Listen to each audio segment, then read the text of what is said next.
बिस्मिल्लाहिर्रहमानिर्रहीम। अस्सलामुअलैकुम नाजरीन, आप देख रहे हैं प्रोग्राम खबर क्या है और मैं हूं फरजाना सिद्दीक। मुल्क में बढ़ते मसाइल पर है हमारी नज़र। जिन मसाइल से परेशान है हमारी अवाम, हमने उठाया है बेड़ा अवाम को दरपेश मसाइल को अपने शो में शामिल करने का। हमारी कोशिश है कि हुक्मरानों तक उन मसाइल को पहुँचाएँ ताकि वो होश के नाखून लें और अवाम की मुश्किलात को हल करें, ताकि हमारी अवाम भी सुख का सांस ले सके। नाजरीन, बहुत से ऐसे मंसूबों का ऐलान कर दिया जाता है जिससे अवाम को फ़ायदा हासिल होगा और इन मंसूबों पर करोड़ों रुपए भी खर्च कर दिए जाते हैं, लेकिन अवाम को फ़ायदा तो दूर ही हासिल होगा, लेकिन बदकिस्मती से ये मंसूबे कामयाब ही नहीं हो पाते और करप्शन की भेंट चढ़ जाते हैं। मज़ीद मौज़ूआत पर बात करने के लिए आज हमारे साथ मौजूद हैं लाहौर से अनवर हुसैन सुमरा साहब, पेशावर से ज्वाइन किया है हमें ब्यूरो चीफ मुमताज़ बंगिश ने, और मुल्तान से ज़हीर अब्बास ने हमें ज्वाइन किया है।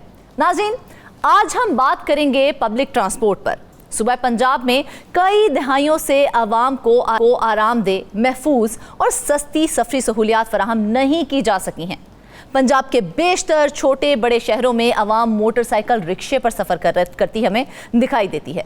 हर साल मोटरसाइकिल रिक्शे पर सफ़र करने वाले सैकड़ों अफराद खतरनाक हादसात का शिकार होते हैं और अपनी जान की बाजी भी हार जाते हैं, जबकि पंजाब में बढ़ती हुई आबादी और शहरों की हदूद में इजाफे के बाद महफूज और सस्ती पब्लिक ट्रांसपोर्ट वक्त की अहम ज़रूरत भी है। नाजरीन, पंजाब हुकूमत सिर्फ 3 शहरों लाहौर, रावलपिंडी और मुल्तान में ऑरेंज लाइन ट्रेन और बस रैपिड फीडर रूट्स ट्रांसपोर्ट फराहम कर रही है, और ट्रांसपोर्ट कंपनी जिसकी जिम्मेदारी है कि वो सूबे के दीगर बड़े शहरों में बेहतर पब्लिक ट्रांसपोर्ट का इंतज़ाम करे, जबकि वो सरकारी खजाने से सालाना करोड़ों का बजट इस्तेमाल कर रही है।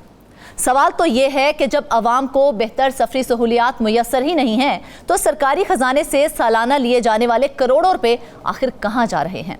मज़ीद खबर के अंदर क्या खबर है, तफसीलात जानते हैं अनवर हुसैन सुमरा से। जी सुमरा साहब, बताइएगा। जी बिल्कुल ऐसे है कि पंजाब में जो है कोई भी पब्लिक ट्रांसपोर्ट पॉलिसी जामिया नहीं है अभी तक, और ना ही मुस्तकिल जो है वो ट्रांसपोर्ट नेटवर्क मौजूद है जिसकी वजह से आवाम को आरामदेह, महफूज और सस्ती जो है सफरी सहूलियात फराहम की जा सकें। इस हवाले से जो है कि और इस वजह से जो है आवाम जो है वो आम तौर पर मोटरसाइकिल रिक्शा पर सवारी करने पर मजबूर हैं, और मोटरसाइकिल रिक्शा जो है वो आपके 2-3 बहुत बड़े मसाइल पैदा करता है। पहली बात तो ये वो पार्किंग का मसला पैदा करता है, दूसरी बात ये है कि वो आपके हादसात की बहुत बड़ी वजह जो है मोटरसाइकिल रिक्शा है। इसके अलावा माहौलियाती आलूदगी पैदा करता है, और ट्रैफिक के मसाइल जो हैं, ट्रैफिक जैम के जो मसाइल सारा दिन बड़े शहरों में होते हैं वो मोटरसाइकिल रिक्शा की वजह से पैदा होते हैं। पंजाब की कोई भी हुकूमत माजी में जो रही है, 75 साल में कोई भी हुकूमत जो है पब्लिक ट्रांसपोर्ट की जामिया पॉलिसी नहीं बना सकी, और ना ही पब्लिक ट्रांसपोर्ट नेटवर्क जो है वो इंट्रोड्यूस किया जा सका है। पंजाब के 3 शहरों में लाहौर है, जिसमें रावलपिंडी है और मुल्तान है। इसमें जो है लाहौर में ऑरेंज लाइन ट्रेन भी चलती है, इसके बाद वो मेट्रो बस चलती है, इसके बाद स्पीडो बस चलती है। मुल्तान में जो है मेट्रो बस चलती है, स्पीडो बस चलती है। रावलपिंडी में जो है वहाँ पे भी मेट्रो बस चलती है। लेकिन इसके अलावा बाकी जो अजला हैं या बाकी बड़े शहर हैं वहाँ पब्लिक ट्रांसपोर्ट बिल्कुल मौजूद नहीं है। और पंजाब हुकूमत ने भी इसमें 2 किस्म के सिस्टम इंट्रोड्यूस करवाए हुए हैं। जो बड़े शहर हैं लाहौर, रावलपिंडी और मुल्तान, वहाँ मास ट्रांजिट जो है पंजाब की अथॉरिटी वो पब्लिक ट्रांसपोर्ट मुहैया करने की जिम्मेदार है, जबकि जो दूसरे शहर हैं वहाँ पे पंजाब ट्रांसपोर्ट कंपनी जो है वो जिम्मेदार है। लेकिन वो कंपनी जो है पिछले 10 साल से काम कर रही है, उनके पास एक भी बस मौजूद नहीं है, एक भी वैगन मौजूद नहीं है जिसको वो रेगुलेट करे, लेकिन तनख्वाहें ले रही है। अब सूरत हाल ये है कि पंजाब हुकूमत जो है इस पर एक जो नई पंजाब हुकूमत है, ये मरियम नवाज साहबा की, वो चाह रहे हैं कि हम बड़े शहरों में जो है पब्लिक ट्रांसपोर्ट पॉलिसी इंट्रोड्यूस करें और पब्लिक ट्रांसपोर्ट फराहम करें आवाम को।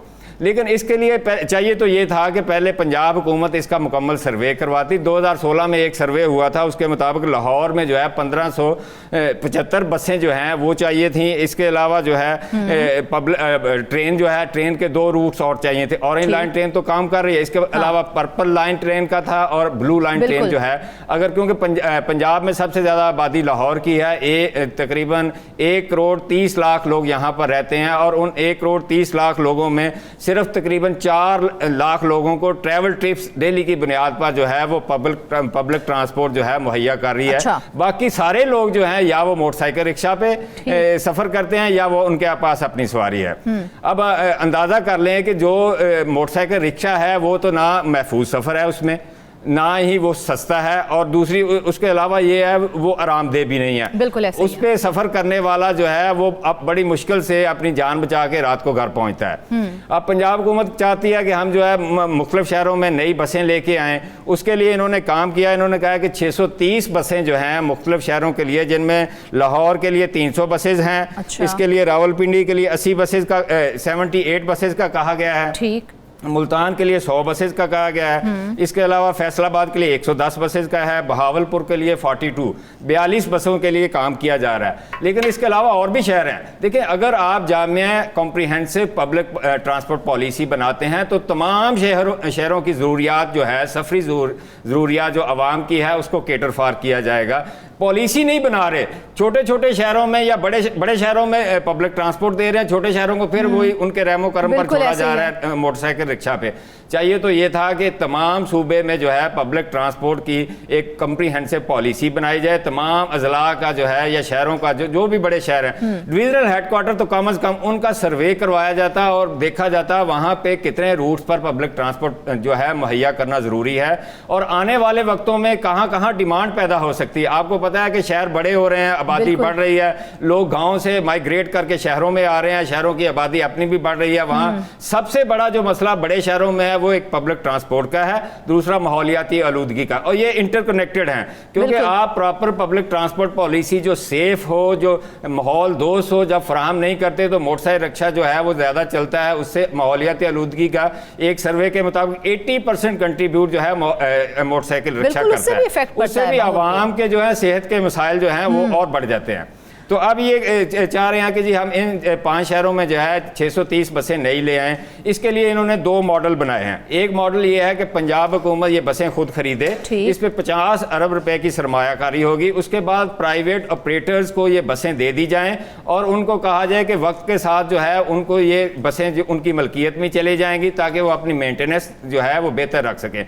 इस मॉडल के तहत जो है पंजाब हुकूमत को सब्सिडी कम देनी पड़ेगी। दूसरा मॉडल है कि प्राइवेट ऑपरेटर्स को कहा जाए कि वो अपनी बसें खुद खरीदें और खुद चलाएं, उस पे हुकूमत को सब्सिडी ज़्यादा दी जाएगी। अब इन 2 मॉडल पे काम हो रहा है, लेकिन इन 2 मॉडल पे काम करने से पहले हुकूमत पंजाब को, मरियम नवाज साहबा को चाहिए कि अपनी ब्यूरोक्रेसी को इस काम पे लगाएं कि सूबे के जितने अजला हैं और ख़ासकर जो डिविजनल हेडक्वार्टर सिटीज़ हैं उनकी आवाम की डिमांड के मुताबिक साहब, ये तो पॉलिसीज है ना कि बनाई जाएं। 75-76 साल होने लगे हैं पाकिस्तान को बने हुए, अभी तक जो है वो जामे ट्रांसपोर्ट पॉलिसी का फुकदान ही दिखाई दे रहा है।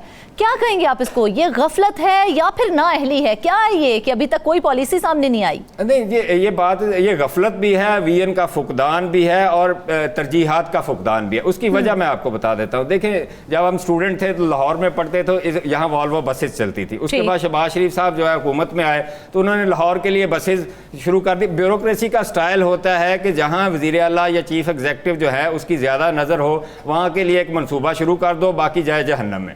ठीक है, ब्यूरोक्रेट्स जो हैं वो भी वज़ीर आला की वीएन को देखते हुए पॉलिसीज़ बनाते हैं। उन्होंने लाहौर में एक बसेस शुरू करवा दी, उसके बाद कुछ डेवो बसेज आ गई, फिर बसेज गायब हो गई। अब ये कोई हल नहीं है। देखिए, कंटिन्यूटी ऑफ पॉलिसीज़ होनी चाहिए। आपने जो बसेज लानी है उसको इंश्योर करना है कि इस बस की इतनी लाइफ है, तो इसको हमने ये शिफ्ट भी करना है, यानी आपने उसको रिप्लेस करना है, लेकिन उसके लिए कोई पॉलिसी नहीं। आपने 3 शहरों में जो आप ट्रांसपोर्ट देते हैं उनमें 467 बसें चल रही हैं और 27 जो है मेट्रो ट्रेन चल रही हैं लाहौर में जो चल रही हैं। उसमें आपको पता है कितनी सब्सिडी दी जाती है? 17 अरब 50 करोड़ रुपया पंजाब हुकूमत के खजाने से सब्सिडी जाती है। ये वो पैसा है जो सूबे की तमाम आवाम से टैक्सेस लगाकर इकट्ठा किया जाता है, लेकिन सिर्फ 3 शहरों में, और 3 शहरों में भी आपने सिर्फ 5 या 7% लोगों को आप सफरी सहूलियत फराम कर रहे हैं। बाकी लोग मोटरसाइकिल रिक्शा की मरहूने मिन्नत हैं, उस पर सफ़र करते हैं, हादसा का शिकार होते हैं, जान से भी चले जाते हैं, अपाहज भी सारी ज़िंदगी के लिए हो जाते हैं। और इसका वजह क्या है? हुकूमत की नाअहली है। हुकूमत को तो चाहिए ना कि अपना विजन दे, तो सारे सूबे के लिए ट्रांसपोर्ट पॉलिसी होनी चाहिए। ये तो नहीं है आप लाहौर की बना ली। लेकिन सुमरा साहब, एक मुस्तकिल ट्रांसपोर्ट पॉलिसी होनी चाहिए, एक नेटवर्क होना चाहिए। एक मुस्तकिल नेटवर्क क्यों नहीं बनाया जा रहा है? इसका जिम्मेदार कौन है? देखिए बात ये, इसका जिम्मेदार तो सियासतदान ही है। देखिए सियासतदान इलेक्ट होके आता है अवाम के वोटों से, उसने सहूलियात की फराहमी को यकीनी बनाना होता है, उसने सफरी सहूलियात की फराहमी को यकीनी बनाना है, उसने पीने के पानी की, उसने सेहत की, उसने तालीम की, सारी सहूलियात प्रोवाइड करनी है ना? बिल्कुल उसकी जिम्मेदारी है। इसीलिए तो वो टैक्स कलेक्ट करता है। अवाम को टैक्स क्यों लगाए जाते हैं कि उसके एवज आपको जो है तमाम सहूलियात फराहम की जाएंगी। लेकिन यहाँ पर जो है बिल्कुल उलट मामला चलते हैं। सियासतदान आता है, वो लाहौर को फोकस करके बैठ जाता है, लाहौर में लोगों की जरूरियात है। देखिए बाकी लाहौर में तो 1 करोड़ 30 लाख आबादी है, 12 करोड़ का ये सूबा है बिल्कुल, और बाकी आपके 38 शहर हैं जहां पे आपको पब्लिक ट्रांसपोर्ट की जरूरत है। पॉलिसी बनी होगी तो मुस्तकबिल में आप पब्लिक ट्रांसपोर्ट देंगे ना। अगर पॉलिसी नहीं बनी, 75 सालों में एक पॉलिसी नहीं बना सकी गवर्नमेंट, तो नाअहली किन किया? सियासतदानों की, जो हुक्मरान है। ब्यूरोक्रेट जो है वो स्टेटस को की फोर्स होते हैं, उन्होंने तो सियासतदान ने जो कहना है उस पर अमल करना है, और उन्होंने अल्फाज का हेरा फेरी करके आगे पीछे करके उनको बना के दे देनी।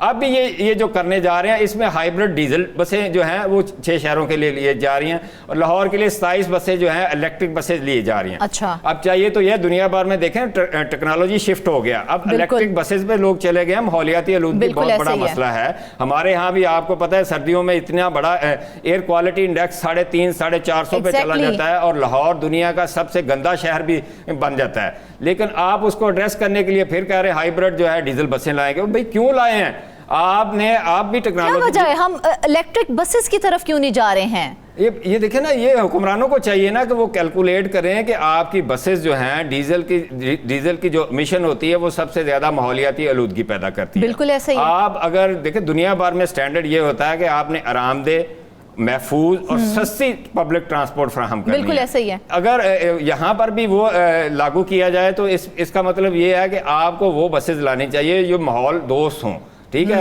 दूसरी बात यह कि वो सस्ती हो, उन पे सब्सिडाइज आप फेयर हो। तीसरा वो महफूज हो, ताकि जो सफ़र उसमें कर रहा है उसको पता हो कि मैं अपनी मंजिल मकसूद तक जो है महफूज तरीके से पहुंच जाऊंगा। आपने फिर देखिए मोटरसाइकिल रिक्शा जो है, ये जब काम शुरू हुआ मोटरसाइकिल रिक्शे का, पिछली जो निगरान हुकूमत की गई थी, उन्होंने एक पॉलिसी अनाउंस कर दी कि मोटरसाइकिल रिक्शे को एज ए सवारी जो है वो आप रजिस्टर्ड करें। आजकल उसकी रजिस्ट्रेशन हो रही है, जबकि मोटरसाइकिल रिक्शा बिल्कुल गैर महफूज और डेंजरस किस्म की सवारी है। वो आपको पता है 8-10 लोग बिठाए होते हैं, कहीं भी हादसा हो जाता है 1-2 बंदे जान से चले जाते हैं। बाकी जो है हादसात वो मोटरसाइकिल रिक्शे की वजह से ही देखने में आते हैं, और कई जाने चली जाती हैं उसमें। देखें बात यह है कि आए रोज आप मीडिया में देखते हैं, अखबारों में देखते हैं, चैनल्स पे देखते हैं कि मोटरसाइकिल रिक्शा जो बस के साथ टकरा गया, वो मोटरसाइकिल रिक्शा ट्रक के साथ टकरा गया, मोटरसाइकिल रिक्शा जो है उलट गया, बच्चों का मोटरसाइकिल रिक्शा उलट गया। आप क्यों उसको रेगुलेट कर रहे हैं? इतनी खतरनाक सफरी सहूलत को क्यों लीगलाइज किया जा रहा है फिर सुमरा साहब? बिल्कुल नहीं करना चाहिए। देखिए मोटरसाइकिल रिक्शा के पीछे भी एक माफिया है ना, जो बसें चलाने नहीं देता। वो कहते हैं ये हमारा रोजगार। अब देखिए आप उनको अल्टरनेट रोजगार दें ना। आपने आवाम की जान के एवज जो है मोटरसाइकिल रिक्शा जरूर चलाना है, आप उनको बसें दें। बसें महफूज सफ़र के लिए बसें बहुत ज़रूरी हैं। उसके बाद आप सरमायाकारी करें उन बसेस में जो माहौल दोस्त बसेस हों। ये ना हो कि आप डीजल बसें मंगवा लें, 3-4 साल बाद उन डीजल बसों को डिस्पोज ऑफ करने का मसला बन जाए। आप इलेक्ट्रिक बसेस पे क्यों नहीं जाते? दूसरी बात यह है कि आप सूबे के तमाम शहरों की स्टडी क्यों नहीं कंडक्ट करवाते कि आप देखिए गुजरांवाला में क्या पब्लिक ट्रांसपोर्ट की ज़रूरत नहीं है, आपके फैसलाबाद में क्या पब्लिक ट्रांसपोर्ट की ज़रूरत नहीं है, साहिवाल में क्या ट्रांसपोर्ट की ज़रूरत नहीं है, बहावलपुर में क्या पब्लिक ट्रांसपोर्ट की जरूरत नहीं है, सरगोदा में क्या पब्लिक ट्रांसपोर्ट की जरूरत नहीं है। शहरी आबादी बढ़ती जा रही है और हर आबादी के तनासुब के हिसाब से उसमें पब्लिक ट्रांसपोर्ट की जरूरत पेश आती है, और उस पर कोई भी अमल जो है वो कार फरमा नहीं है, कोई भी काम नहीं किया जा रहा, फुकदान ही फुकदान नजर आ रहा है। सुमरा साहब देखें तो अर्बन ट्रांसपोर्ट सिस्टम का भी फुकदान है, और क्या समझते हैं आपके कौन कौन से अवामिल हैं इसमें जो कार फरमाएं? देखिए पहली बात तो ये है कि आप जामे पॉलिसी बनाएं। दूसरी बात आपको फंड्स जो हैं वो मुहैया करने पड़ेंगे। आप गवर्नमेंट को एज ए रेगुलेटर जो है इसको फंड्स तो मुहैया कर दिए जाते हैं ना सुमरा साहब। फंड्स खुर्द-बुर्द हो जाते हैं, फंड्स इधर उधर चले जाते हैं। वो बात पता क्या है, देखिए तरजीहात का फुकदान है ना, आप फंड्स फराहम करते हैं, उसके बाद चेक एंड बैलेंस नहीं आता है। शहबाज शरीफ साहब जी की जब गवर्नमेंट थी तो उस वक्त था कि हम CNG बसेज लेके आ रहे हैं। आपने स्टडी नहीं करवाया कि CNG तो अगले 5-4 साल में वैसे खत्म हो रही है, आप CNG बसेज पे पीछे लग गए और LTC बन गई जो अब PTC है। LTC ने कहा कि हम लाहौर में CNG बसें चला देंगे, माहौल दोस्त बसें होंगी, आवाम को सफरी सहूलियात जो है महफूज तरीन फराहम की जाएंगी। लेकिन 5 साल बाद पता चला कि CNG जो है उसका किल्लत आ गई है, लिहाजा CNG स्टेशन बंद हो गए, बाकी चीज़ें भी हो गई। आप जब तक एक कॉम्प्रिहेंसिव पॉलिसी नहीं बनाएंगे और वो उस पॉलिसी में तमाम स्टेक होल्डर को शामिल करें कि आपका आबादी किस लिहाज से बढ़ रही है, शहरी सहूलियात किस लिहाज से आपने देनी है, मसाइल किस तरह बढ़ रहे हैं, ट्रैफिक के मसाइल क्या हैं, ट्रैफिक पुलिस इसको किस तरह देख रही है, इसको अर्बन प्लानिंग वाले किस तरह देख रहे हैं, ये तमाम लोगों को आप इन्वॉल्व करें, फिर एक पॉलिसी बनाएं और वो पॉलिसी कम से कम 50 साल के लिए होनी चाहिए कि 50 साल आने वाले 50 साल के पब्लिक ट्रांसपोर्ट के जो मसाइल हैं उस पॉलिसी के तहत हल होने चाहिए। लेकिन इसमें कमिटमेंट होती है ना, आपका जो सियासतदान वो चाहता है कि आज काम करूं, कल वो सड़क पे आ जाए, परसों उसकी बुनियाद पर मैंने वोट ले लूं। आपको पता कि ऑरेंज लाइन जो है ये बुज़दार साहब के दौर में ऑपरेशनल हुई थी, लेकिन जाते जाते 2018 में शहबाज शरीफ साहब इसकी टेस्ट जो है रन कर गए थे, लोगों को बिठा के दिखा के देखे जी, और उसी पे उन्होंने वोट भी मांगे थे लोगों से, और लाहौर के लोगों ने, बाकी सूबे के लोगों ने उनको वोट भी दिए थे। अब वोट से निकलकर आप आवाम की फलाह का सोचें काइंडली। वोट तो आपको लोगों ने देना ही देना है, लेकिन आज जो मनसूबा आप पायदार लेके आएंगे। इसी तरह ऑरेंज लाइन का जो था ये अंडरग्राउंड डिजाइन हुआ था और लाहौर में 6 लाइंस अंडरग्राउंड बननी थी जो इंटरकनेक्टेड होनी थी, पूरे लाहौर के ट्रैफिक के मसाइल हल होने थे। आपने उसको एलिवेटेड बना दिया। अब एलिवेटेड जो है आप अंदाजा कर लें कि उसकी 50 साल लाइफ है, वो जब चलती है, कभी जब बारिश होती है तो उसका जगह जगह से वो आप देख टपक रही होती है, लोगों के कपड़े खराब हो रहे थे, लोग जो सफर कर रहे हैं उस पर, अगरचे वो मंसूबा बहुत अच्छा था, लेकिन अगर अंडरग्राउंड बनता, दुनिया भर में जो भी ऑरेंज ट्रेन होती हैं या ट्रेन का जो शहरों के अंदर सफर होता है अंडरग्राउंड होता है, और पंजाब वाहद यानी लाहौर वाहद शहर है जहां पे वो एलिवेटेड चलती है और इसलिए बनाई गई। उस वक्त भी मैंने इनसे सवाल पूछा तो उन्होंने कहा कि देखें अगर अंडरग्राउंड बनाते हैं तो 10 साल में बनना है, ये हम 2 साल में बना के अगले वोट ले लेंगे। बिल्कुल ऐसे यानी वोट का चक्कर में पड़े हुए हैं। आपका सियासतदान आवाम को सहूलियात देने के चक्कर में नहीं है, वो कहता है मुझे वोट दे के दोबारा इलेक्ट करके मुझे असेंबलियों में लेके आए ताकि अगली दफा नया मंसूबा लेके आऊं और नए खांचे लगाऊं। अगर कॉम्प्रिहेंसिव पॉलिसी होगी तो एक मंसूबे की कंटिन्यूटी चलेगी, उसमें आपके कमीशन नहीं बनेंगे, उसमें करप्शन कम होगी और जिम्मेदारों का तयन हो सकेगा। आप पहले बस चलाते हैं, फिर ट्रेन चलाते हैं, फिर कहते हैं बसेज लेके, ये देखिए अलग-अलग मंसूबे होंगे, अलग-अलग कमीशन मुबैना तौर बनेगा, अलग-अलग ऑफिसर दिहाड़ी लगाएंगे, सियासतदान भी दिहाड़ी लगाएंगे और लोगों को एंगेज भी कर लेंगे कि किसी को ठेका दे दिया, किसी को कुछ और कर दिया। बिल्कुल ऐसे ही है। सुमरा साहब, एक आखिरी सवाल से आपसे पूछना चाहूंगी कि पंजाब ट्रांसपोर्ट कंपनी जो है सालाना कितना बजट ले रही है और उसका आउटकम क्या नजर आ रहा है हमें? देखिए, पंजाब ट्रांसपोर्ट कंपनी की जिम्मेदारी है लाहौर, मुल्तान और रावलपिंडी के अलावा बाकी जो हमारे अजला हैं उनके शहरों में पब्लिक ट्रांसपोर्ट फ्राहम करना आवाम को सफरी सहूलियात के लिए। लेकिन पिछले कोई 8-10 साल से इनके पास ना एक बस को भी रेगुलेट नहीं करते,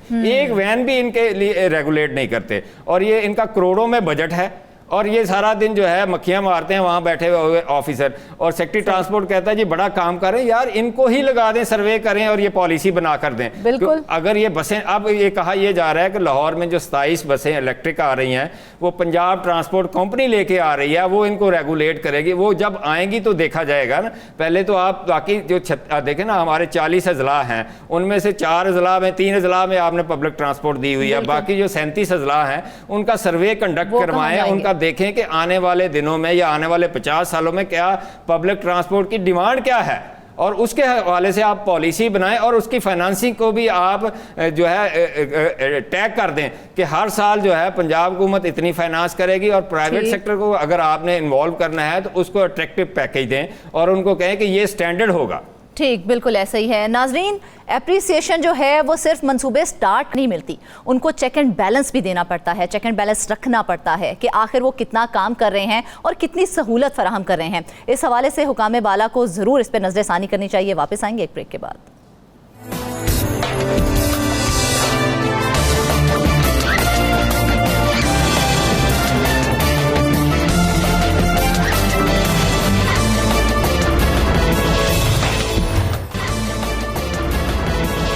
वेलकम बैक नाजरीन। अब आपको लिए चलते हैं पेशावर की तरफ, जहां पर वजीर आला खैबर पख्तूनख्वा अली अमीन गंडापुर और जो उनसे कबल वजारत आला के मनसब पर फाइज थे को अक्सर ये कहते सुना गया है कि खैबर पख्तूनख्वा को उसके हक से महरूम रखा जा रहा है। इस बात की हकीकत क्या है हम बताएंगे आपको। 2012 में मुश्तरका मुफादात कौंसिल ने आइन में तरमीम के बाद ये फैसला किया था कि सूबे से निकलने वाला तेल सूबे और फेडरेशन में 50-50% के हिसाब से तकसीम होगा। मुश्तरका मुफादात कौंसिल के फैसले की रोशनी में पेट्रोलियम एक्सप्लोरेशन और प्रोडक्शन पॉलिसी बनाई गई, लेकिन 11 साल से ज़ायद अरसा गुजरने के बावजूद भी वफाकी हुकूमत मुश्तरका मुफादात कौंसिल के फैसले को नाफिजुल अमल नहीं बना सकी। मुल्क का वो सूबा जहां से तेल की इतनी ज़्यादा पैदावार हो रही है, उसके बावजूद क्या खैबर पख्तूनख्वा को उसका हक मिल रहा है? आइए जानते हैं हमारे पेशावर के ब्यूरो चीफ मुमताज़ बंगी से। मुमताज़, आखिर ये खबर क्या है? जी फरजाना, ये सूबे के जब हुकूक की बात होती है तो हम अमूमन ये कहते हैं कि शायद खैबर पख्तूनख्वा में बिजली के खालिस मुनाफे का मसला है या उसके बकायाजात का मसला है, लेकिन इससे हटकर भी कुछ ऐसे मसाइल हैं कि जिस पर आज तक कोई ख़ास कार्रवाई हुई ना तो विफाक की जानिब से और ना सूबे की जानिब से। अगरचे मतलब ख़बरों में और इस तरह से बयानात की हद तक तो इन मसाइल को काफ़ी उठाया गया, लेकिन अमली तौर पर इस सिलसिले में कोई काविश नहीं हुई। हम दो इश्यूज़ की बात करेंगे फरजाना, एक ऑयल से मुतालिक है और एक गैस से मुतालिक है। आपको पता है ये दोनों चीज़ें जो हैं इसमें खैबर पख्तूनख्वा का बड़ा अहम किरदार रहा है। मुश्तरका मुफादात कौंसिल हैं जो सूबों के हुकूक का तहफ़्फ़ुज़ करती है और इस कौंसिल के फैसले की रोशनी में पेट्रोलियम एक्सप्लोरेशन और प्रोडक्शन पॉलिसी बनाई गई थी और इस पॉलिसी को 11 साल हो गए हैं, लेकिन अफसोस का मुकाम यह है कि इस पॉलिसी पर ताहाल कोई अमल दरामद नहीं हो सका। अगर हम तेल की बात करें तो खैबर पख्तूनख्वा में 30,000 बैरल खाम तेल यौमिया पैदा होता है। अगर हम यूँ कहें कि पाकिस्तान में जितना तेल पैदा होता है खैबर पख्तूनख्वा इसका 42% हिस्सा तेल बनाता है तो बेजा नहीं होगा। लेकिन मसला ये है कि इस वक्त जो सूरत हाल है, पेट्रोलियम कंसेशंस के जो डायरेक्टर जनरल्स हैं उन्होंने ढूक हुसैन फील्ड जो है उससे तेल निकालने का जो ठेका था वो GTCL को दिया था। अच्छा। और उस फैसले की रोशनी में इस कंपनी ने जून 2020 से इस ब्लॉक से कमर्शियल सतह पर प्रोडक्शन भी शुरू कर दी थी और बाकायदगी से जो फाइनेंस डिवीजन है उसको बाकायदा तौर पे जो वेंटफॉल लीवी है वो हिस्सा भी जाता रहा है। असल में फाइनेंस डिवीजन ने एक मैकेनिज्म बनाया था जिसके तहत सूबों को वेंटफॉल लीवी में अपना हिस्सा मिलना था और ये हिस्सा इस तरह से था कि 50% हिस्सा विफाक के पास रहना था और 50% जो सूबा जो चीज पैदा करती है उसके मुताबिक उसको मिलना था तेल के सिलसिले में।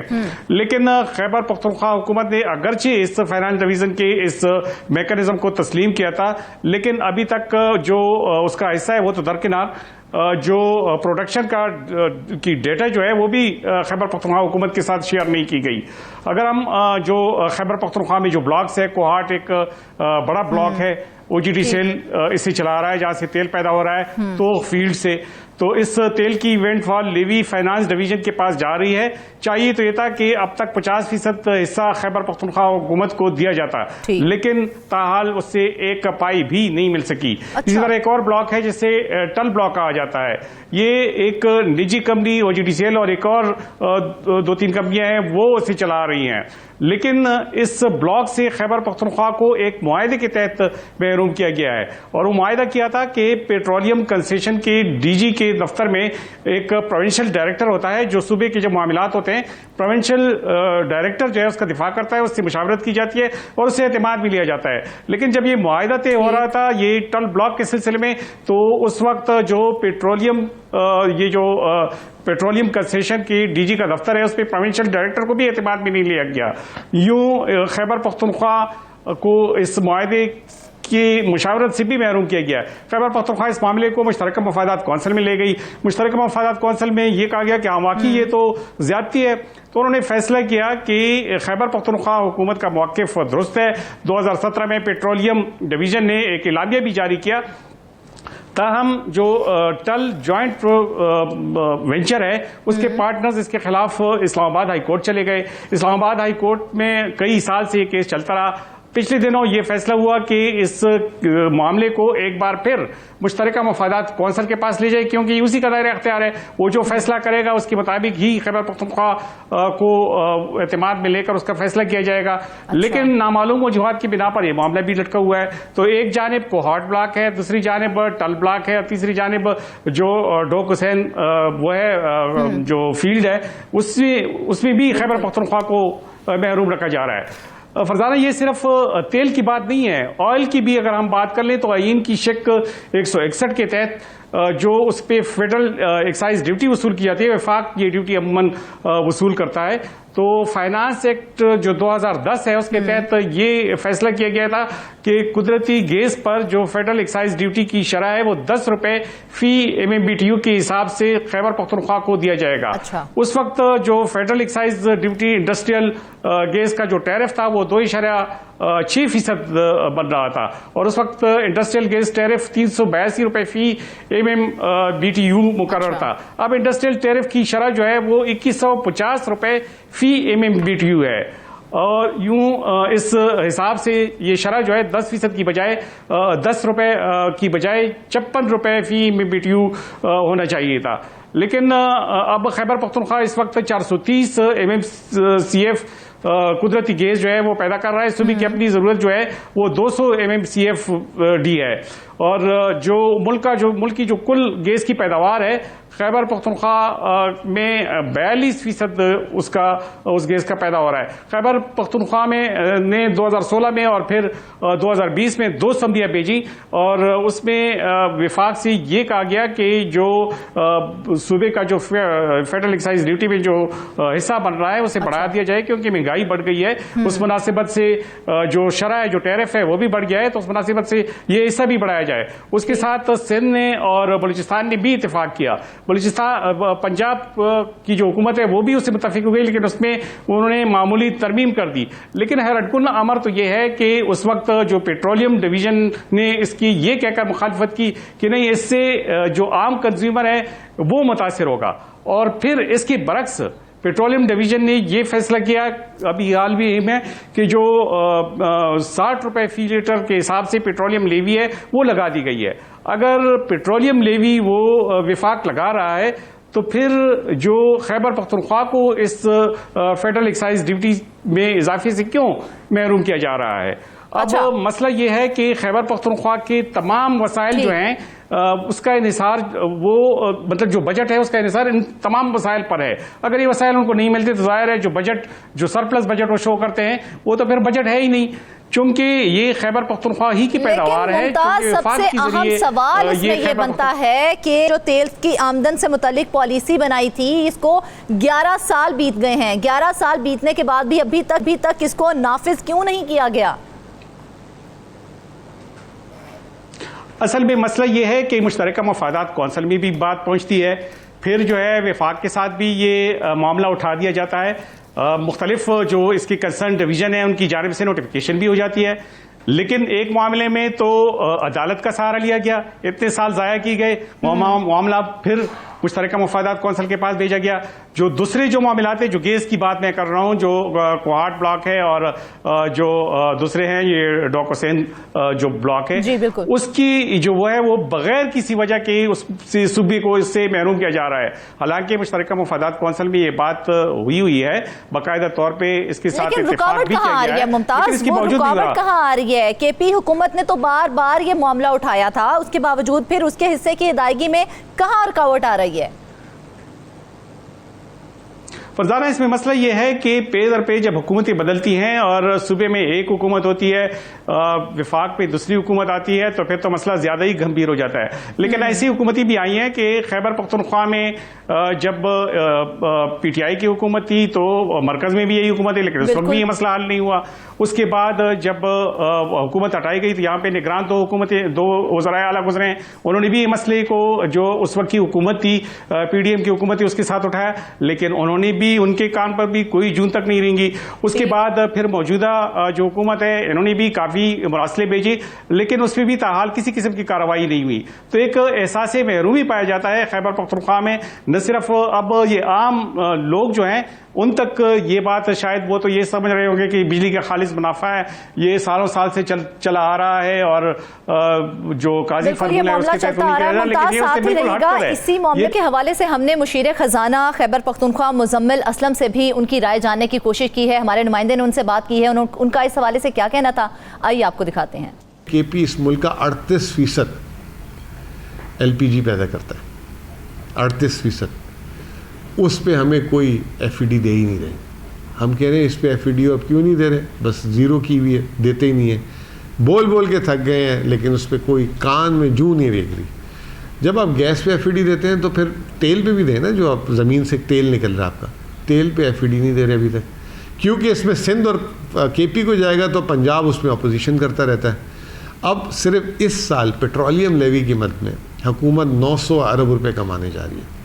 हम ये नहीं कहते, हम ये कहते हैं कि पूरे पाकिस्तान का 42% जितनी भी हम यहाँ पैदा कर रहे हैं उसका 42% पाकिस्तान KP से पैदा हो रहा है। आप उसकी जो FED है वो दें, वो देते नहीं है। उसी तेल से एक और चीज़ जुड़ी हुई है, वो है दो चीज़ें, एक है रॉयल्टी और एक है आपकी विंडफॉल प्रॉफिट। जो विंडफॉल प्रॉफिट है वो जो है उस पर हमें जो है ताख़ीर कर रहे हैं। पहले तो इन्होंने जो है अभी एक आध कंपनी जो है उस पर राज़ी थी, अब हुकूमत के साथ उनके ऑपरेटर हैं MOL और अब उन्होंने कोर्ट से स्टे ले लिया। पूरे पाकिस्तान में जहाँ जहाँ पावर स्टेशन लगे, पावर जनरेशन लगी हुई है, चाहे वो हाइडल है, चाहे गैस है, चाहे विंड पावर है, चाहे वो चाइनीज़ है, चाहे वो फॉरेनर है, चाहे वो लोकल है, सबकी इनकम टैक्स एग्जम्पशन है। KP के जो बिजली के प्रोजेक्ट है उस पर इनकम टैक्स भी लगाया था। तो ये जायज़ मुतालबात है, हम कोई उनसे भीख नहीं मांग रहे, कोई हमसे एक्स्ट्रा सपोर्ट नहीं मांग रहे कि हमें बजट से ज़्यादा दें। कंपनियों को जो इजाफी जो पेट्रोल की कीमत मिल रही है, तेल की कीमत मिल रही है, उसका 60% कंपनियों को जाएगा, बाकी 40% में आधा हमारा है, आधा वफाकी हुकूमत का है। अब वफाकी हुकूमत की कंपनियों ने ही केस किया हुआ है और वफाक को भी इसका नुकसान हो रहा है कि जो वफाक का हिस्सा है वो भी उनको नहीं जा रहा और हमें भी नहीं आ रहा। तो वफाकी हुकूमत की कंपनियाँ जो हैं उनसे वफाक भी नहीं बात करती। तो ये एक नाअहली कह लें, मामले को लंबा करने वाली बात कर लें। अब आप ये देखें कि आज से जो है 8-10 साल पहले इस मुल्क में 1 लाख बैरल तेल पैदा होता था, अब वो 71,000, बल्कि अब तो 70,000 से भी नीचे आ गया। आज से 10 साल पहले जो है मुल्क में जो है 4.1 जो है वो पैदा होती थी, गैस होती थी, MMBTU नहीं, मिलियन क्यूबिक फीट, ठीक है ना। अब वो कम होके 3 से भी नीचे आ गई है। और ये नहीं कि मुल्क में ज़खायर नहीं है, मुल्क में इससे कई ज़्यादा ज़खायर थे। ये 1 लाख से हमें 2.5 लाख में पहुंचना चाहिए था तेल की प्रोडक्शन में, जो 70,000 में आ गए। जो 4 से जो हम अब बाहर से LNG मंगा रहे हैं, बेड़ा गर्क कर रहे हैं अपना, वो जो है हम 8-10 पे पहुंच सकते थे। लेकिन बुरी पेट्रोलियम पॉलिसी, पहली आपकी पेट्रोलियम पॉलिसी 1997 में आई, आखिरी 2022 में आप 24 में बैठे हुए। पाकिस्तान इस 10 सालों में 2 दफ़ा इकोनॉमिक डिफ़ॉल्ट में ऑयल प्राइसेस की वजह से गया, लेकिन हम उस पर काम ही नहीं करते। हम कभी चाइना भागते हैं, कभी उससे सऊदी अरब से मांगते हैं पैसे, कभी UAE से $1 अरब मांगते हैं। जो काम करने वाला हम वो करते नहीं हैं। ठीक है, मुशीर खजाना खैबर पख्तूनख्वा मुजम्मिल असलम अपने मौक़िफ़ से हमें आगाह करे थे। मुमताज़, आपने भी मुजम्मिल असलम साहब की बात सुनी।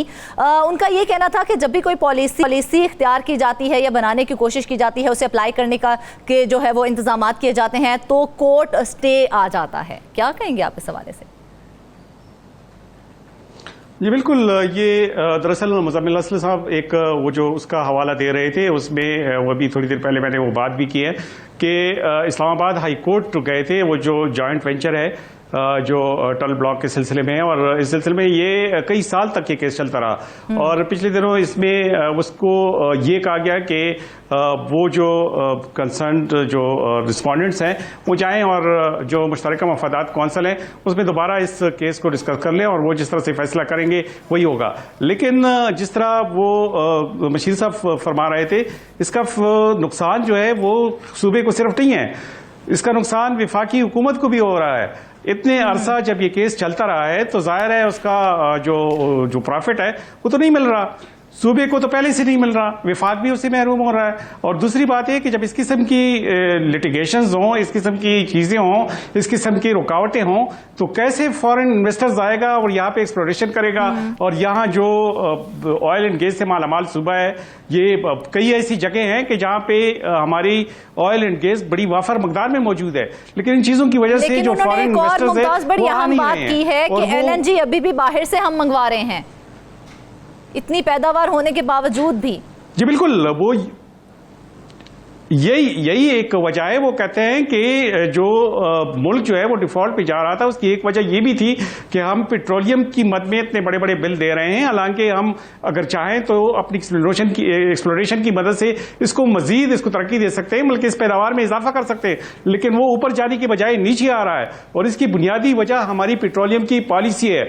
जब 1997 में पेट्रोलियम पॉलिसी बनती है और 10 साल तक 20 साल तक कोई फिर पलट के उसको रिवाइज ही नहीं करता, उसको पूछता ही नहीं है और ये नहीं कहता कि भाई जिसका हक है उसको दिया जाए, तो कैसे वो उस पॉलिसी पर अमल दरामद होगा और कौन उसमें मतलब ब्यूरोक्रेसी जो है वो तो कभी भी ये नहीं कहेगी कि हम अपने तौर पे कोई ऐसा इनिशिएटिव लें कि जिसमें कोई काम हो जाए। जाहिर है जब सियासतदान ही उसमें इंटरेस्ट नहीं लेंगे तो ब्यूरोक्रेसी तो हाथ पे हाथ रख के बैठी रहेगी। ये काम तो सियासतदानों का है, वो जब सोचते ही नहीं है तो जाहिर है फिर तो ऐसी पॉलिसियां बनाना बेसूद है।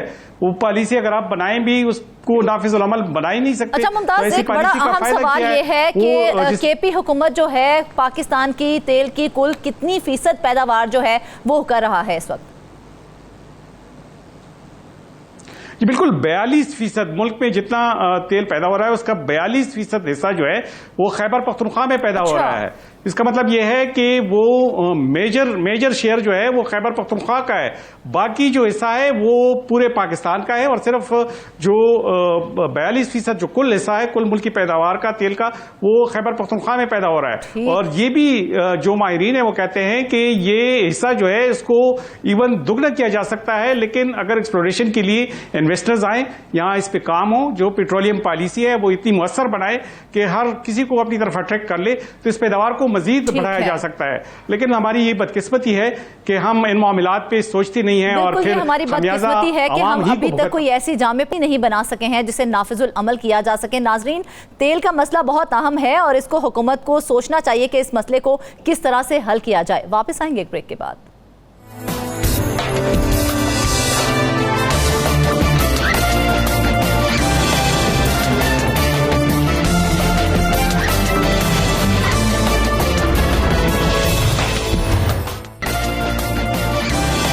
वेलकम बैक नाजरीन। प्रोग्राम के आखिर में बात कर लेते हैं मुल्तान की, जहां पर महकमा औकाफ और मैप्को के तनाज़े का शिकार होता शमसी तवानाई का मंसूबा है। तवानाई के हसूल के काबिल तजदीद ज़राए से काम लेने के लिए कुछ साल पहले पंजाब हुकूमत ने सूबे के तूलो अर्ज में मज़ारों पर शमसी तवानाई से बिजली फराहम करने का फैसला किया था। इस सिलसिले में इब्तदा मुल्तान में दरबार हज़रत शाह रुकन आलम, दरबार हज़रत गौस बहाउद्दीन ज़िक्रिया मुल्तानी और दरबार हज़रत शाह शम्स का इंतखाब किया गया था, लेकिन अब तक ये मंसूबा फ़ाल नहीं हो सका है और इसके लिए लगाए जाने वाले सोलर पैनल ख़राब होने लगे हैं। इस मंसूबे के लिए 6.5 करोड़ रुपये मुख्तस किए गए थे। इतनी भारी रकम सोलर पैनल्स पर लगाई गई, शायद इसलिए कि सोलर पैनल खराब हो सके। आखिर इसका जिम्मेदार कौन है और इस मंसूबे पर अमल दरामद क्यों नहीं हो सका? इस खबर के अंदर की खबर क्या है, पूछे नुमाइंदा मुल्तान ज़हीर अब्बास से। जी ज़हीर, बताइएगा। जी फजाना, मामला कुछ इस तरह है कि 2021 में वजारत तवानाई पंजाब जो है उन्होंने ये मंसूबा शुरू किया था। महकमा औकाफ ने मज़ारात को जो शमसी तवानाई है उसके ज़रिए बिजली फराहम करके बिजली की बचत का फ़ैसला किया था, जिस पर पंजाब हुकूमत की जानब से फंडिंग की गई थी। मुल्तान के जो मज़ारात हैं इनके अलावा सूबा भर के अगर दीगर शहरों की बात की जाए तो लाहौर में 2 मज़ारात का इंतखाब किया गया था, पाकपतन में हज़रत बाबा फरीद रहमतुल्लाह अलैह के मज़ार का इंतखाब किया गया था, कसूर में अगर बाबा बुल्ले शाह के मज़ार की बात की जाए तो वहाँ पर भी शमसी तवानाई के ज़रिए बिजली फराहम की जानी थी। तो ओवरऑल पंजाब के मुख्तलिफ शहरों में तो ये 26.5 करोड़ की रकम खर्च करके सोलर पैनल नस्ब कर दिए गए थे। उसमें जो मुल्तान का हिस्सा था, मुल्तान के मज़ारात का महकमा औकाफ की जो तनसीबात हैं, हज कम्प्लेक्स है, तो वहाँ पर मजमूई तौर पर 900 सोलर पैनल जो है वो नस्ब हो चुके हैं। ये 2021 में ही नस्ब हो गए थे, मगर इनको अभी तक फाल नहीं किया जा सका। अब इस मंसूबे पर जो लागत मुल्तान में आई थी वो 6.5 करोड़ थी। ओवरऑल जो पंजाब के मज़ारात को शमसी तवानाई पे मुंतकिल करने का ये प्रोजेक्ट था, तो उस पर 26 करोड़ की रकम जो है वो खर्च हुई थी। महकमा तवानाई पंजाब ने इस मंसूबे को मुकम्मल करके महकमा औकाफ के हैंड ओवर करना था, मगर इस मामले में हुआ ये कि जब भी शमसी तवानाई हासिल की जाती है सोलर पैनल की से, तो उसके लिए ग्रीन मीटर्स जो है उसकी तनसीब लाजमी है, ताकि जो वाफर बिजली है वो वापस जो बिजली की तकसीम कार कंपनियां हैं उनको फराहम की जा सके, ताकि बाद में उसको बिल में एडजस्ट किया जा सके और इस तरह से जो बिजली के भारी भरकम बिल हैं उनसे निजात हासिल की जा सके। मगर इस मामले में ये हुआ कि सोलर पैनल जो है वो तो नस्ब कर दिए गए तमाम मज़ारात पर, महकमा औकाफ की तनसीबात पर भी, हज कम्प्लेक्स में भी 170 जो सोलर पैनल हैं जो वो लगा दिए गए। इसी तरह जो शाह शम्स दरबार है वहाँ पर भी 45 जो है सोलर पैनल वो नस्ब कर दिए गए। करोड़ों रुपए खर्च करके सोलर पैनल नस्ब कर दिए गए, मगर जो ग्रीन मीटर्स हैं उनकी तनसीब नहीं हो सकी। अच्छा। उसकी तनसीब जो है वो कॉन्ट्रैक्ट एग्रीमेंट के तहत जो ठेकेदार था उसकी जिम्मेदारी थी, मगर ठेकेदार ने अपनी जिम्मेदारी पूरी नहीं की, जिसकी वजह से ग्रीन मीटर जो है वो नस्ब नहीं हुए और जो बिजली है जो शमसी तवानाई का जो ये मंसूबा था वो पाया तकमील को नहीं पहुंचा, जिसकी वजह से ताहाल जो मज़ारात हैं वो बिजली की वजह थी। जी, इस तखीर की जो इब्तदाई तौर पे वजह थी 2022 में वो ये बताई जा रही थी कि मैप्को के महकमा औकाफ ने बिजली के बिलों की मद में वाजबात अदा करने थे, जिस पर मैप्को ने डिमांड नोटिस जो है वो उनके जो है वो भरने से इनकार कर दिया था। उन्होंने कहा जब तक 31 लाख के वाजबात जो है वो जमा नहीं होंगे तब तक आपको ग्रीन मीटर्स जो हैं उसका डिमांड नोटिस नहीं दिया जाएगा। तो इन्होंने 15 लाख एक दफ़ा पे किए, उसके बाद 16 लाख की रकम भी अदा कर दी। उसके बाद मामला ये सामने आया कि आपने तो ग्रीन मीटर्स जो है वो नस्ब ही नहीं किए। आपका ये जो कॉन्ट्रैक्ट था, कॉन्ट्रैक्ट के मुताबिक महकमा तवानाई जो है उन्होंने जिस ठेकेदार को ये ठेका दिया था उस ठेकेदार की जिम्मेदारी थी कि वो ग्रीन मीटर जो है वो नस्ब करे, मगर ठेकेदार जो है वो ग्रीन मीटर नस्ब किए बगैर ही रफू चक्कर हो गया, जिसके बाद पंजाब भर के जिन मज़ारात रुकावटें हायल आ रही थी, जो ग्रीन मीटर्स नस्ब नहीं किए गए, सिर्फ उसकी वजह से सोलर पैनल जो है वो फाल नहीं हो पा रहे हैं। इसमें देखा जाए तो किसी हद तक जो महकमा औकाफ के अफसरान हैं उनकी भी थोड़ी बहुत जिम्मेदारी बनती थी कि वो ठेकेदार जो है, क्योंकि कॉन्ट्रैक्ट एग्रीमेंट जो होता है उसमें अगर ठेकेदार जो भी शराइत हैं उसको अगर पूरा नहीं करता तो उसको ब्लैक लिस्ट किया जाता है, उसके खिलाफ हस्बे ज़ाब्ता कार्रवाई अमल में लाई जाती है। मगर जो महकमा औकाफ पंजाब है उसकी जानब से ठेकेदार के खिलाफ इस तरह का कोई एक्शन नहीं लिया गया। जब इस हवाले से हमारी महकमा औकाफ मुल्तान जोन के अफसरान से बात हुई तो उन्होंने नाम ज़ाहिर ना करने की शर्त पर बताया कि हमने मुख्तलिफ औकात में जो है जो हमारे डायरेक्टर प्रोजेक्ट्स हैं औकाफ के पंजाब के उनको मरासले भिजवाएँ, जिसमें हमने उनसे ये इस्तदा की है कि वो जो तवानाई महकमा है उसके जो मुतलका अफसरान है और जो ठेकेदार है जिनकी वजह से ये सोलर पैनल जो है पड़े पड़े ख़राब हो रहे हैं और ये मनसूबा जो है वो फाल नहीं हो सका और लाखों रुपए की जो मुमकिन बचत थी उससे महकमा औकाफ जो है वो महरूम हो रहा है, तो उनके खिलाफ एक्शन लिया जाए। महकमा औकाफ मुल्तान के अफसरान का ये मौक़िफ़ है कि बारहा मरासलों के बावजूद किसी किस्म का ठेकेदार के खिलाफ एक्शन नहीं लिया गया, जिसकी वजह से ताहाल जो बिजली की बचत का ख्वाब था वो शर्मिंदा ताबीर नहीं हुआ। मुल्तान के जो मज़ारात थे ये जो है ग्रीन मीटर्स, इसके बगैर सोलर सिस्टम फाल नहीं हो सकता। इसी तरह जो महकमा औकाफ की तनसीबात हैं, हज कम्प्लेक्स हैं, उनको भी सोलर एनर्जी पर शिफ्ट किया जाना था, वो भी अभी तक मुंतज़र है कि कब जो है ये मनसूबा फाल होता है और उनको जो बिजली की बचत है वो मुयस्सर आती है। अच्छा ज़हीर साहब, ये बताइएगा क्या ग्रीन मीटर्स के बगैर सोलर सिस्टम फाल नहीं हो सकता है? जी, जब तक ग्रीन मीटर, असल मकसद तो यही है ना कि बिजली जो वाफर है वो बिजली की तकसीम कार कंपनियों को फराम की जाए और उनसे जो बिजली ली जाती है बाद में देखा जाए कि किसने कितने यूनिट जो है वो खर्च किए और कितने यूनिट जो है वो बिजली की तकसीम कार कंपनियों को वापस किए। अच्छा। तो प्लस माइनस करने के बाद जो यूनिट बचेंगे उसकी कीमत जो है वो अदा करनी होगी। अगर ये ग्रीन मीटर्स नहीं आते तो इसका जो तो मकसद ही फौत हो जाएगा, क्योंकि जब तक ग्रीन मीटर्स नस्ब नहीं होंगे तो वो किसी काम का ये सोलर सिस्टम नहीं। दूसरा ये है कि इन सोलर सिस्टम जो है ये सोलर पैनल्स हैं इसमें बैटरियां जो है वो ही नस्ब नहीं की गई। अगर बैटरियां भी नस्ब की जाती तो ये सोलर जो पैनल्स हैं उनको फाल किया जा सकता था। बैटरियां ना होने की वजह से भी ये सोलर पैनल जो है वो एक तरह से नकारा हो रहे हैं, पड़े पड़े ख़राब हो रहे हैं, आंधियां आती हैं। और दूसरी आपको यहाँ पे दिलचस्प बात बताऊं कि ये जो शाह रुकने आलम दरबार है और शाह हज़रत बहाउद्दीन ज़करिया रहमतुल्लाह अलैह के जो मज़ारात हैं उनके दरमियान में एक जगह है जहाँ पर ये 620 जो सोलर पैनल है वो नस्ब किए गए हैं। अच्छा। तो ये जो जगह थी वो बुनियादी तौर पर जो ज़ायरीन आते थे वो यहाँ पर रेस्ट करते थे, क्योंकि इर्द गिर्द जो काफ़ी ज़्यादा दरख्त हैं, तो दरख्तों की वजह से उस वक्त जो माहिरीन थे उन्होंने महकमा औकाफ के मुतलका अफरान को, ठेकेदार को मना भी किया कि यहाँ पर जो है वो दरख्तों की भरमार है, काफ़ी ज़्यादा तादाद में दरख्त मौजूद है, तो यहाँ से उस तरह से ये सोलर एनर्जी जो है वो हासिल नहीं हो सकेगी। मगर वहाँ उस वक्त जो है वो किसी ने भी बात नहीं सुनी और वहाँ पर जो सोलर पैनल है वो नस्ब कर दिए।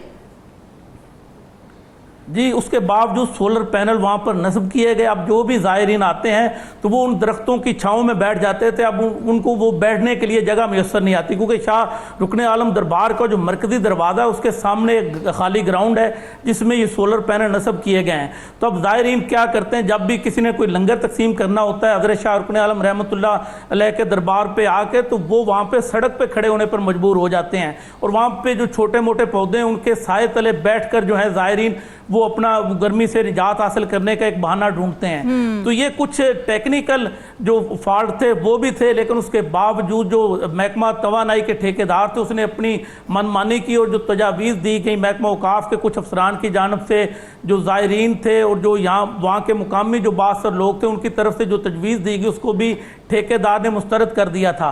अभी तक ये सोलर सिस्टम फाल हो नहीं सका, बिजली की बचत जो है उसका ख्वाब शर्मिंदा ताबीर नहीं हो रहा, उल्टा जो है वो पड़े पड़े सोलर पैनल जो है वो खराब हो रहे हैं। ज़हीर, जब कोई मंसूबा शुरू किया जाता है तो जहन में ये चीज़ रखी जाती है कहीं ना कहीं कि इस मंसूबे से हमें फ़ायदा होगा, और अगर ये मंसूबे जो है वो पाया तकमील तक पहुंच जाते तो कितना तखमीना था बचत का, कितनी बचत हो सकती थी? जब हमारी महकमा औकाफ के अफसरान से बात हुई तो उनका कहना था कि मुल्तान में जो 900 सोलर पैनल नस्ब किए गए हैं इससे मुमकिना तौर पर माहाना बुनियादों पर 15 से 16 लाख रुपए की सरकारी खजाने को बचत हो सकती थी। 3 साल कबल इस मंसूबे को पाया तकमील तक पहुंचना था, फाल किया जाना था, मगर अभी तक फाल नहीं हो सका। आप 15 को 12 से ज़रब दें, उसके बाद 3 सालों का हिसाब लगाए तो ये कम अज़ कम जो है वो 3.5 करोड़ की रकम जो है उससे कौमी खजाने को जो बचत होनी थी उससे महरूम रखा गया है। तो इजाफी जो अदायगियाँ हैं बिजली के बिलों की मद में वो औकाफ के अफसरान जो है वो अदा करने पर मजबूर हैं। साफ ज़ाहिर है पंजाब हुकूमत के ख़जाने से वो रकम जाती है और वो मैपको को बिजली की जो तकसीम कार कंपनियाँ उनको अदा की जाती है। ये सिर्फ मुल्तान की बात कर रहा हूँ, ओवरऑल अगर बात की जाए पूरे सूबे की तो जिन जिन मज़ारात पर ये सोलर पैनल नस्ब किए गए वहाँ पर भी मुमकिन तौर पर 10 से 15 लाख की, कहीं पर 20 लाख की माहाना बुनियादों पर बचत हो सकती है। बिल्कुल, एक बड़े पैमाने पर ज़हीर देखा जाए तो हमें बचत होगी। सुमरा साहब भी इस वक्त मेरे साथ स्टूडियोज़ में मौजूद हैं। सुमरा साहब, ये कहिएगा कि एक तरफ अगर इस तरह के मंसूबे कामयाब हो जाते हैं सोलर सिस्टम वाले, और जहां हम एक बात शुरू कर रहे थे ई बसेस के हवाले से, ये इन दोनों को अगर हम ज्वाइन करना चाहें तो किस तरह से हम इससे फ़ायदा हासिल कर सकते हैं? ये देखें जी, ये जो सोलर सिस्टम है या जो इलेक्ट्रिक बसेज हैं ये दोनों माहौल दोस्त एनर्जी के ज़राए हैं। ठीक है, इलेक्ट्रिक बसेज होगी तो आपका माहौलियाती आलूदगी का मसला काफ़ी तौर पर हल हो जाएगा। सोलर जो सिस्टम है इसमें एक तो देखें जो कंज्यूमर है वो इंडिपेंडेंट हो जाएगा, दूसरा ये है कि वो आपको ग्रीन मीटर के ज़रिए जो एक्स्ट्रा बिजली पैदा कर रहा है वो आपके नेशनल नेटवर्क में जो है वो डाल रहा है, और नेशनल नेटवर्क जो है उसको यूज़ करके अपनी लोड शेडिंग को मैनेज कर सकता है।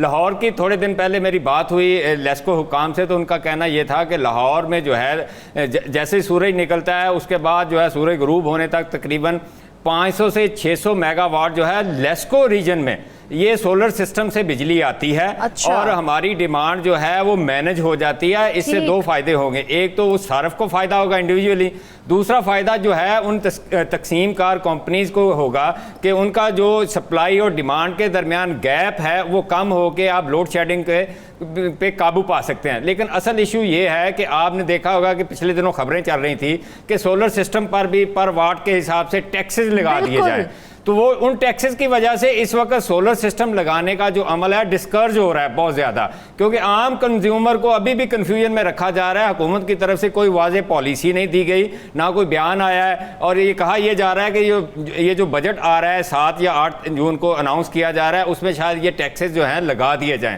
जब वो टैक्सेस लगेंगे तो ज़ाहिर है फिर सोलर की जो प्रोडक्शन एक आम इंडिविजुअल कंज्यूमर कर रहा है उसको महंगी पड़ेगी। दूसरा एक और भी बात चल रही है कि ये तकसीम कार जो कंपनीज हैं ये ग्रीन मीटर्स लगाने में लैतोलायल से काम लेंगी, डिले करेंगी, जानबूझ के नहीं लगाएंगी, ताकि जो एक्स्ट्रा वो बिजली पैदा कर रहे हैं वो ज़ाया हो, वो नेशनल नेटवर्क में ना आ सके और उनको उनका रीपे ना करना पड़े, क्योंकि रिफंड करना पड़ता है ना आपको। आपने जितने यूनिट उन्होंने कंज्यूम किए और जितने प्रोड्यूस करके आपको दिए उसके गैप को आपको रिफंड करना पड़ता है। तो हुकूमत को इस पे चाहिए था कि कॉम्प्रिहेंसिव पॉलिसी बनाती और तमाम स्टेक होल्डर्स को ऑन बोर्ड लेकर इस पॉलिसी को बनाया जाता ताकि दोनों मसाइल का हल किया जा सके। बिल्कुल, ऐसे तमाम मंसूबे जिससे अवाम का और इसके साथ हुकूमत फायदा हो उनको डिले में नहीं जाना चाहिए। नाजरीन, आज के प्रोग्राम से इतना ही। अपना ख्याल रखिएगा और फीडबैक जरूर दीजिएगा। मुझे दीजिए इजाजत। अल्लाह हाफिज।